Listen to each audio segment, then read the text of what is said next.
Poteva certamente finire meglio, invece il Cagliari ha concluso la sua stagione con una sconfitta contro l'Udinese in casa, di fronte a un pubblico che ha affrontato le intemperie, è stato sotto la pioggia per 90 minuti, è arrivato sotto la pioggia incessante già da ieri, e per poter festeggiare questa salvezza che era arrivata con anticipo dopo la gara contro il Genoa dal punto di vista matematico e virtualmente ancora prima. E invece il Cagliari ha mostrato ancora una volta quelle che sono le esitazioni tipiche della squadra, le stesse se vogliamo che hanno caratterizzato la stagione, quella di non saper chiudere i match con la dovuta attenzione, quella di non riuscire a mantenere la costanza per l'intera, in questo caso partita, ma anche per l'intero campionato. Ne è nata una gara dai due volti, un primo tempo in cui effettivamente la squadra di Maran ha saputo spingere, trovare il gol con Pavoletti, sfiorarne altri soprattutto con Barella, ma non è arrivata quella chiusura del match, quel raddoppio che potesse dare un canale segnato alla partita. È stato così l'11 friulano, quello bianconero,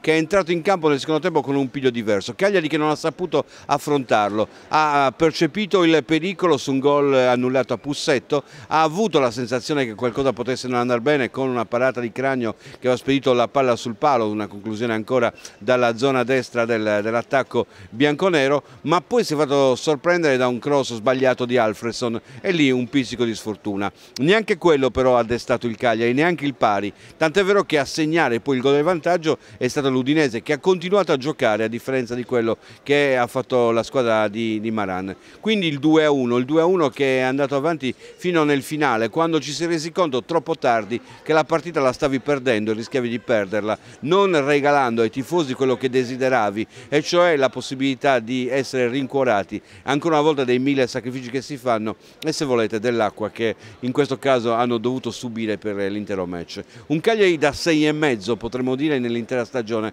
proprio per queste esitazioni, per dipendere ancora troppo da Pavoletti in zona d'attacco e da Cragno in difesa, per essere una squadra che deve avere questa individualità se vuole riuscire a ottenere dei risultati, che ha ancora dei blackout, che non riesce a essere costante, costanza che si chiede per il futuro, perché il valore della squadra è un valore che può crescere, e può crescere soprattutto se questi momenti di appannamento non esisteranno più o esisteranno in modo inferiore, molto meno di quanto capitato anche in questa stagione. Insomma, alla fine è finita un po' con una sintesi di quello che è stato il campionato, un campionato senza preoccupazioni, non c'era da preoccuparsi neanche oggi, dove si è stati poche volte sotto pressione, ma alla fine un campionato che non ha saputo neanche dare quelle gioie che, visto il valore medio, poteva concedere, cioè magari arrivare a quel 10° posto che avrebbe collocato questa squadra tra le prime 5 delle gestioni nella storia rossoblù.